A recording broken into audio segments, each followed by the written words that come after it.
Hi කොහොමද හැමෝම හොඳින් ඉන්නව නේද? ඉතින් හුඟ දවසකට පස්සේ තමයි ඔන්න අද වීඩියෝ එකක් අරගෙන ආවේ. ඉතින් මේ වීඩියෝ එකෙන් බලන්න පුළුවන් ඕගොල්ලන්ට පයිනපල් ගැටෝ එකක් හදාගන්නේ කොහොමද කියලා. ඉතින් මම මේ කේක් එක හැදුවේ මගේ බර්ත්ඩේ එක වෙනුවෙන්. ඉතින් හරිම ලේසියෙන් රසට කොහොමද පයිනපල් ගැටෝ එකක් හදාගන්නේ කියලා බලන්න මේ වීඩියෝ එකත් එක්ක දිගටම එකතු වෙලා ඉන්න. ඒ වගේම මගේ channel එකට ඔය අලුත් කෙනෙක් නම් අනිවාර්යයෙන්ම channel එක subscribe කරලා දිගටම අපේ channel එකත් එක්ක එකතු වෙලා ඉන්න ඕනේ. ඉන්නකෝ එහෙනම් අපි ටක් ගාලා බලමු කොහොමද කේක් එක හදාගන්නේ කියලා. බිත්තර 4ක කහමද සුදු මද වෙන් කරලා අරගන්න. සුදු මද ටික මුලින් බීට් කරගන්න වෙනම භාජනයකට දාලා ලුණු තේ හැඳි කාලක් එකතු කරගන්න.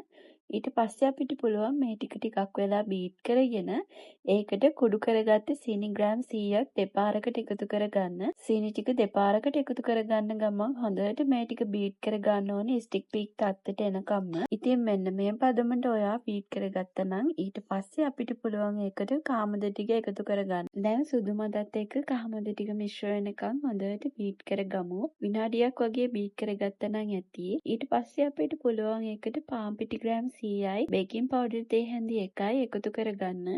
මේ ටික පෙනේරකින් හොඳට හරලා තමයි එකතු කරගන්න ඕනේ. දැන් අපිට පුළුවන් එකම පැත්තට මේ විදිහට ස්පැචුලා එකක් භාවිතා කරලා පිටි ටික මිශ්‍ර කරගන්න. ඊළඟට වැනිලා තේ හැඳි එකක් එකතු කරලා තවත් හොඳට මේ ටික මිශ්‍ර කරගන්න ඕනේ. අපි මේකට බටර් තෙල් මොකුත් එකතු කරගන්නේ නැහැ. මොකද මේක ස්පොන්ජ් කේක් එකක් නිසා. ඉතින් මෙන්න මේ පදමට තමයි කේක් බැටර් එක එන්න ඕනේ. දැන් ඔයාලට පුළුවන් තෙල් කඩදාසියක් දාපු මෝල්ඩ් එකට අපේ කේක් බැටර් එක එකතු කරගන්න. ඉතින් මම මෙතන අරන් තියෙන්නේ අඟල් 6 තැටියක්. ඒ කියන්නේ ග්‍රෑම් 500ක කේක් එකක් බේක් කරගන්න පුළුවන් තැටියක්. අංශක 180ට විනාඩි 10ක් ප්‍රීහීට් කරපු oven එකේ විනාඩි 25ක් 30ක් අතර වගේ කාලයක් කේක් එක බේක් කරලා අරගමු. එතන මම හීනයට කපාගත්ත අන්නාසි ග්‍රෑම් 200ක් අරන් තියෙනවා. ඒකට මම සීනි මෙස හැඳි 2කමාරක් එකතු කරගන්නවා. ඊට පස්සේ මම මේක පෑන් එකකට දාලා ලිපේ තියාගන්නවා. ලිපේ ගින්දර අඩුවට තියාගෙන මේ විදිහට මිශ්‍ර කරගන්න ඕනේ. ඉතින් අන්නාසි කේක් එකට අමුවෙන් දාන්න බෑනේ. මොකද අන්නාසි වල වතුර ගතිය තියෙනවානේ. ඒ වතුර ගතිය යවා ගන්න තමයි අපි මේ විදිහට ලිපේ තියලා අන්නාසි ටික රත් කරගන්නේ. ඉතින් දැන් හොඳට වතුර ටික වාෂ්ප වෙලා ගිහිල්ලා අන්නාසි වල තියෙන ඇඹුල් ගතියත් අඩු වෙලා හොඳ පැණි රසක් ඇවිල්ලා තියෙනවා. දැන් අපි අන්නාසි මිශ්‍රණය හොඳට නිවෙන්න තියාගමු. ඊළඟට කේක් එක කවර් කරගන්න ක්‍රීම් එක හදාගන්න යන්නේ. ඉතින් මම මෙතන අරගෙන තියෙනවා white chocolate ග්‍රෑම් 200ක්. ඒකට මම එකතු කරගන්නවා whipping cream මිලිලීටර් 120ක්. දැන් මම මේ ටික ඩබල් බොයිල් ක්‍රමයට දිය කරගන්නවා. හොඳට චොක්ලට් ටික දිය වුණාට පස්සේ අපිට පුළුවන් මේක නිවෙන්න තියලා ශීතකරණයේ පහළ කොටසේ විනාඩි 45ක් විතර වගේ තියලා අරගෙන බීට් කරගන්න. ඔන්න වැඩ ටික සේරම ඉවර වෙනකොට කේක් එකක් ලස්සනට බේක් වෙලා තියෙනවා. ඉතින් මම කේක් එක කූලින් රැක් එකේ තියලා තෙල් කඩදාසි ටිකක් ගැලවලා අයින් කරගන්නවා. ඊට පස්සේ අපිට පුළුවන් කේක් එක හොඳට නිවෙන්න තියාගන්න. කේක් එක හොඳට නිවුණාට පස්සේ මම කේක් එක ලේයර්ස් 3කට කපා ගන්නවා.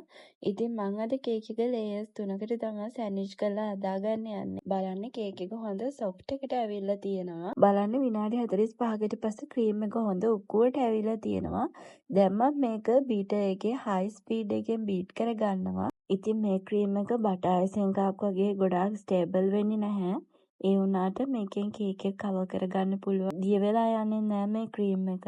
දැන් මම මේකට අපි අර කලින් හදාගත්ත අන්නාසි මිශ්‍රණය චුට්ටක් එකතු කරගත්තා. ස්පොන්ජ් කේක් වලට තෙල් බටර් මොකුත් දාන්න නැති නිසා ඉක්මනින්ම කේක් එක වේලෙන්න බලනවා. ඉතින් අනේ ඒ නිසා අපි කේක් ලේයර්ස් වලට සුගර් සිරප් එකතු කරගන්න ඕනේ. ඉතින් සුගර් සිරප් එකෙන් චුට්ටක් එකතු කරලා කේක් එක තෙත් කරලා තමයි සෑන්ඩ්විච් කරගන්න ඕනේ. ලේයර්ස් තුනම මේ විදිහට සෑන්ඩ්විච් කරගත්තට පස්සේ මම මේක ශීතකරණයේ පහළ කොටසේ විනාඩි 15ක් විතර තියලා අරගෙන තමයි කේක් එක වටේට ක්‍රීම් එක දාගන්නේ. ඉතින් මේ ක්‍රීම් එක යූස් කරලා ඔයා කේක් එකක් හදනවා නම් අනිවාර්යයෙන්ම කේක් එක ශීතකරණයේ තියලා තමයි ආහාරයට ගන්න ඕනේ. ඉතින් මම අර සෑන්ඩ්විච් කරන්න හදාගත්ත ක්‍රීම් එකෙන්මයි කේක් එක කවර් කරගත්තේ. මේ කේක් එක ගොඩාක් නීට් කරගන්න බෑ. මොකද මම ඒකට පයිනැපල් කෑලි දාලා තියෙනවනේ. ඉතින් white chocolate දාන්න අකමැති අයට පුළුවන් මේක whipping cream එකෙන්ම කවර් කරගන්න. ඉතින් ඔන්න ඔය විදිහට ලස්සන චුඩි ඩිසයින් එකක් දාලා එහෙම මම කේක් එක ඩෙකොරේට් කරගත්තා. ඉතින් මම මෙතන නොසල් එකක් යූස් කරේ නැත්තේ ගත්තේ. මොකද මං ක්‍රීම් එකට පයිනැපල් කෑලි දාලා තියෙනවනේ. ඒ නිසා නොසල් වල පයිනැපල් කෑලි හිර වෙන්න පුළුවන්. ඉතින් උඩිනුත් මේ වගේ අන්නාසි ටිකක් දාලා වටේට ලස්සනට මේ වගේ මිදි චුට්ටකුත් දාලා තමයි මගේ රසම රස බර්ත්ඩේ කේක් එක මං හදාගත්තේ. ඉතින් මාරම ක්‍රීමි රසට තිබ්බ මේ කේක් එක. ඉතින් දැන් ඔයාලටත් පුළුවන් ඔයාලගේ ගෙවල් වල තියෙන විශේෂ අවස්ථාවලදී මෙන්න මේ රසම රස කේක් රෙසිපි එක try කරලා බලන්න. තවත් මම මේ වගේ රසම රස රෙසිපි එකක් අරගෙන ඔයාව හම්බෙන්න එන්නම්. එතකන් ඔයාලට සුබ දවසක්.